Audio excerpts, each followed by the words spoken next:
تو یہ قرض کی صورت بن جاتی ہے. جب قرض کی صورت بن گئی، اب جو منتھلی جو ماہانہ نفع لیا جائے گا، جو دیا جائے گا، یہ سود میں شامل ہوگا. اچھا، اس میں ایسی صورت کوئی بنتی ہے؟ مثال کے طور پہ یہی انداز اختیار کیا جو ایس ایم ایس آیا، اور اب آپ نے مثال یہ بھی دی کہ ہم کہتے ہیں کہ مجھے 2 مہینے بعد پیسے چاہیے، تو کاروبار چل رہا ہے اور فیصد کے حساب سے رقم مل رہی، لیکن یہ کہہ دیا گیا کہ یار میرا ارادہ آگے بن نہیں رہا، تو اب بھی یہی ہوگا سلسلہ؟ نہیں، اس صورت میں تو ایسا نہیں ہوگا. ٹھیک ہے. باقاعدہ کاروبار کے لیے پیسے دیے، 5 لاکھ روپے دیا اور طے ہو گیا صحیح کہ جو نفع ہوگا اس میں سے 50% تمہارا، 50% میرا. ٹھیک ہے. اب وہ کاروبار کرتا رہا، 6 مہینے تک اس نے کاروبار کیا، اور نفے کی پرسنٹیج جو بھی ہر ماہ بنتی رہی، صحیح. کبھی 5,000، کبھی 7,000، کبھی 4,000، جو بھی پرسنٹیج بنی، یعنی 14,000 نفع ہوا تو 7,000 روپے نفع دونوں کو ملے گا. 10,000 نفع ہوا تو 5,000 نفع جو ہے وہ دونوں کو ملے گا. یوں ہی سلسلہ چلتا رہا. 6 مہینے کے بعد اس نے کہا کہ اب میں کام نہیں کرنا چاہتا. صحیح. تو اب اگر رقم موجود ہے، 5 لاکھ روپے اس نے دیے تھے، مگر ابھی 5 لاکھ کی بجائے 10 لاکھ روپے موجود ہیں، صحیح. تو جتنا اس کا نفع بنتا ہے یعنی 7.5 لاکھ روپے اس کو مل جائیں گے اور 2.5 لاکھ روپے اس کو مل جائیں گے. اب حالانکہ یہاں پہ رقم اس کو زیادہ مل رہی ہے، صحیح، واپسی رقم اس کے پاس زیادہ آ رہی ہے، اس کے باوجود اس کو سود میں شمار نہیں کیا جا رہا. وجہ کیا ہے؟ وجہ یہ ہے کہ ابتداءً جو طریقہ کار اختیار کیا تھا وہ مداربت کا طریقہ کار ٹھیک ہے. اور اگر دوسرا طریقہ اختیار کرتے تو اس میں چاہے پیسے ان کو کم ملیں چاہے زیادہ ملیں، جو بھی صورتحال ہو جائے، تو اس میں سود کی صورت پیدا ہو جاتی ہے، اور اس میں کوئی سود کی صورت نہیں ہے. جی مدینہ شریف کے ناظرین مزید کالس لیں گے. میرا نام احسن ہے اور میں مری سے بات کر رہا ہوں. اور سر آپ سے میرا یہ سوال تھا کہ کچھ لوگ جو بات بتاتے ہیں کہ یار میری بات تم اس کو مت بتانا، کہ یہ کہہ دیتے ہیں کہ اس نے کہا تھا کہ میری بات اس کو مت بتانا، اور بتا دیتے ہیں. تو اس بارے میں آپ یہ تھوڑی وضاحت بتا دیں گے. اچھا، میں اس کو اس انداز میں بھی لوں گا. ایک تو یہ کہتے ہیں قصدن کہ یار یہ صرف میں آپ کو بتا رہا ہوں، آگے فارورڈ مت کیجیے گا. بعض اوقات اس طرح کے واٹس ایپ آتے ہیں یا پیغام آتے ہیں، وہ ہمیں بھیجتے ہیں، ہم ضرورتاً آگے پیچھے اس کو فارورڈ کر دیتے ہیں. اس میں کوئی ایسی بات تو نہیں ہوتی جس کو امانتاً سمجھا جائے. جی، تو پھر اس حوالے سے کیا فرمائیں گے آپ؟ دیکھیے، جو بات انہوں نے کی ہے تو یہ تو ایک معاشرے کا ناسور ہے جس کی وجہ سے آپس کے بہت زیادہ لڑائی جھگڑے جو ہیں وہ اسی بنا پر ہوتے ہیں. اب ایک شخص نے آپ کو کوئی بات بتائی، اب جو شخص بات بتانے والا ہے شاید بات کی نوعیت انہوں نے نہیں بتائی کہ بات کس طرح کی ہے. وہ عمومی طور پر ہمارے ہاں وہ چگلی بھی ہو سکتی ہے، وہ غیبت بھی ہو سکتی ہے، وہ بہتان بھی ہو سکتا ہے، جو ہمارے ہاں عام طور پر ہوتی ہے. یا چلیں اس کے علاوہ بھی کوئی بات ہے تو یہ امانت میں شمار ہے. جس طرح ہم کسی کے پاس اپنی کوئی چیز امانت رکھواتے ہیں کہ یہ میں تمہارے پاس رکھ رہا ہوں، 10 دن کے بعد میں تم سے لے لوں گا، جس طرح اس چیز کی حفاظت کرنا سامنے والے کے لیے لازمی ہے کہ جب اس نے بطور امانت اس کو لے لیا ہے اس کا خیال رکھنا ضروری ہے، تو اس بات کا خیال رکھنا بھی ضروری ہے. اب جب سامنے والے نے یہ کہا کہ تم نے یہ بات کسی کو نہیں بتانی ہے، تو اب سامنے والے پہ یہ لازم ہو گیا کہ اس بات کا تذکرہ کسی دوسرے شخص سے نہ کرے. اب یہ انداز ایسا اختیار کرتا ہے، یہ سمجھتا ہے کہ سامنے والے نے جو مجھ سے کہا تھا نا، اب میں اسی کے اوپر عمل کر رہا ہوں. اس نے کہا تھا کسی کو بتانا نہیں، تو اگلے بندے کو جا کے یہ بتاتا ہے اور کہتا ہے کہ فلاں بندے نے یہ بات کہی تھی اور اس نے مجھے کہا تھا بھائی کسی کو بتانا نہیں، تو یہ دیکھو یہ میں آپ کو بتا رہا ہوں.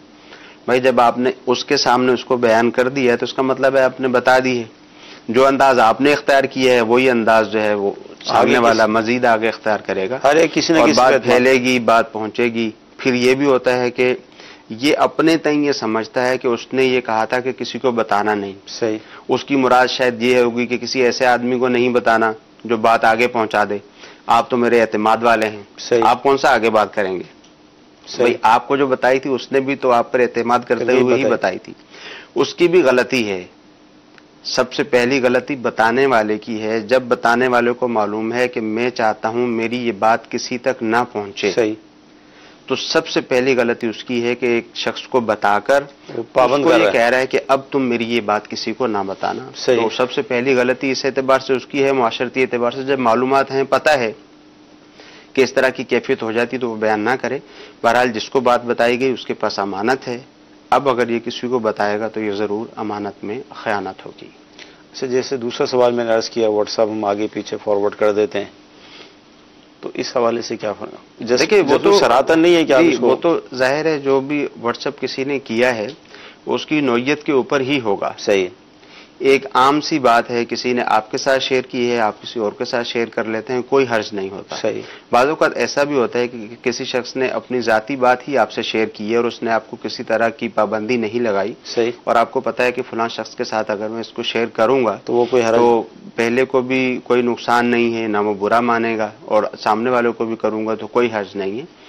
تو ایسی صورت میں تو کوئی مسئلہ نہیں ہے. بہرحال پھر وہ واٹس ایپ کیسا ہے، اس میں کیا تحریر ہے، اس کی ہم اس بات کو سمجھ بھی سکیں یا نہیں. ہم یہ سمجھ رہے ہیں کہ شاید میں اپنے دوست کو بھیج دوں گا تو اس کو کوئی تکلیف نہیں ہوگی، ممکن ہے اس کو اس سے کوئی تکلیف پہنچتی ہو. صحیح. تو جو ذاتی نوعیت کے واٹس ایپ ہیں وہ آگے فارورڈ نہ کیے جائیں. ٹھیک ہے جی. مزید کال. مفتی صاحب سے سوال عرض ہے کہ قرآن پاک اگر ہاتھ سے چھوٹ کر زمین پر تشریف لے آئے تو اس کا معاملہ کیا ہوگا؟ مطلب اس پہ کیا فدیہ دینا ہوگا؟ قرآن مجید کا چھوٹ جانا، زمین پر تشریف لے آئے. ہاں دیکھیے قرآن مجید فرقان حمید ظاہر ہے وہ غلطی سے جو ہے وہ ہاتھ سے چھوٹ گیا اور زمین پر تشریف لے آیا، تو ایسی صورت میں کوئی کفارہ یا کوئی فدیہ اس صورت میں شریعت مطہرہ نے بیان نہیں کیا ہے. صحیح. ہاں ہمارے ہاں یہ رائج ہے کہ جب اس طرح قرآن مجید فرقان حمید ہاتھ سے چھوٹ جاتا ہے، زمین پر تشریف لے آتا ہے، تو عمومی طور پر لوگ اپنے دل کی تسلی کے لیے کچھ نہ کچھ صدقہ کرتے ہیں. تو صدقہ کرنا تو اچھی بات ہے، اس کو واجب و ضروری نہ سمجھا جائے. صدقہ اگر اپنے دل کی تسلی کے لیے کرتے ہیں، اور ایسا ہوتا ہے کہ جب تک صدقہ کر نہیں لیتے تو دل کو سکون نہیں ملتا، پریشانی کے عالم میں رہتے ہیں. تو صدقہ اگر کرتے ہیں تو شرعی طور پہ کوئی حرج نہیں ہے، جبکہ اس کو ضروری نہ سمجھا جائے. ٹھیک. مزید کال لیں گے. شخص ہے ہمارے پاس آتا ہے کوئی کام کروانے کے لیے، مثلا کوئی جوتے پالش کروانے آتا ہے یا کچھ کرتا ہے، ہم اس کی مزدوری 20 روپے بنتی ہے، ہم اس سے کم کروا دیتے ہیں اور اس کو اس سے وارہ نہیں ہے، لیکن وہ مجبوراً ایک ہمدردی کے طور پہ کہتا ہے چلو خیر ہے، لیکن وہ مزدور ہے، اس کا گزارا اسی سے چلتا ہے. کیا ہم جائز کر رہے ہیں اس کے ساتھ؟ سوال تو بہت اچھا ہے آپ کا، یہ کیا فرماتے ہیں؟ ہاں جی، جیسے انہوں نے مثال دی ہے، ایک پالش کرنے والا شخص ہے، وہ آپ کے پاس آتا ہے، آپ سے کہتا ہے کہ میں آپ کو جوتے پالش کر دیتا ہوں. اب وہ 20 روپے لیتا ہے، سبھی سے 20 روپے لیتا ہے. اب آپ کے پاس آیا، آپ کو 10 روپے دوں گا. صحیح. کیونکہ وہ بیچارہ مجبور ہے، وہ کہے گا چلو ٹھیک ہے، میرا 5 روپے اس پہ خرچ ہے، مجھے 10 روپے مل جائیں گے تو یہ بھی میرے لیے مجھے کفایت کریں گے. صحیح. ظاہر ہے وہ مجبوری کی کیفیت میں اب وہ ان کا کام کرتا ہے. یہ تو ایک انہوں نے مثال دی ہے، اس کے علاوہ دیگر اور بھی بہت سارے کام ہو سکتے ہیں.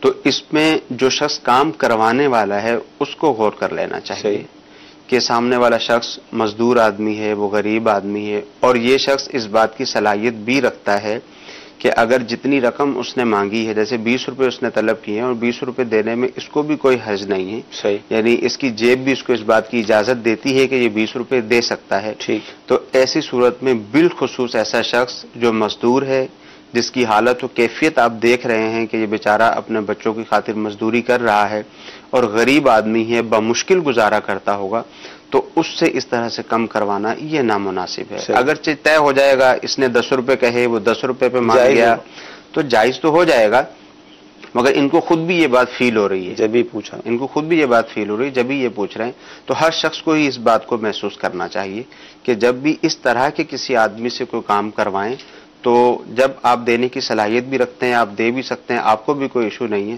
تو پھر آپ کو کم نہیں کروانا چاہیے. یوں ہی گمان کر لیں کہ چلیں اس کی مدد ہو جائے گی. آپ کو معلوم ہے کہ آپ 2-4 روپے کم کروائیں گے، وہ کر لے گا. صحیح. مگر یوں ہی اگر آپ دے دیں گے تو ایک اعتبار سے اس کی مدد زیادہ ہی دینا چاہیے. غریبوں کا دل خوش ہوگا، دعائیں ملیں گی، برکتیں ملیں گی. دین النصیحہ، دین خیر خواہی ہے، تو یہ بھی ایک خیر خواہی ہوگی کہ ہم ان کے ساتھ اس طرح مہنگے داموں میں اگر کام کروائیں گے تو مزید ہو سکتا ہے ان کے بچے جو گھر کے اندر بعض اوقات کوئی اچھی چیز کھانے کا ذہن ہو، پیسے نہیں ہیں بیچارے، نہیں کھا پاتے ہوں، اور ہماری اس خیر خواہی سے وہ گھر میں اس طرح کا سلسلہ کر لیں گے تو انشاءاللہ بہت دعائیں ملیں گی. سلسلے کا وقت ختم ہو رہا ہے.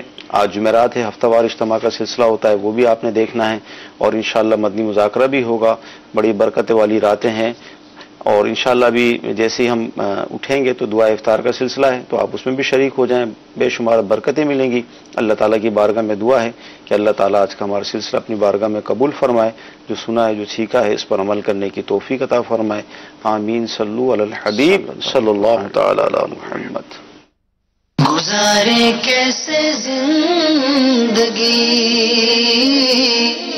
آؤ علماء سے پوچھ لیں، آئے جو مشکل پیش کوئی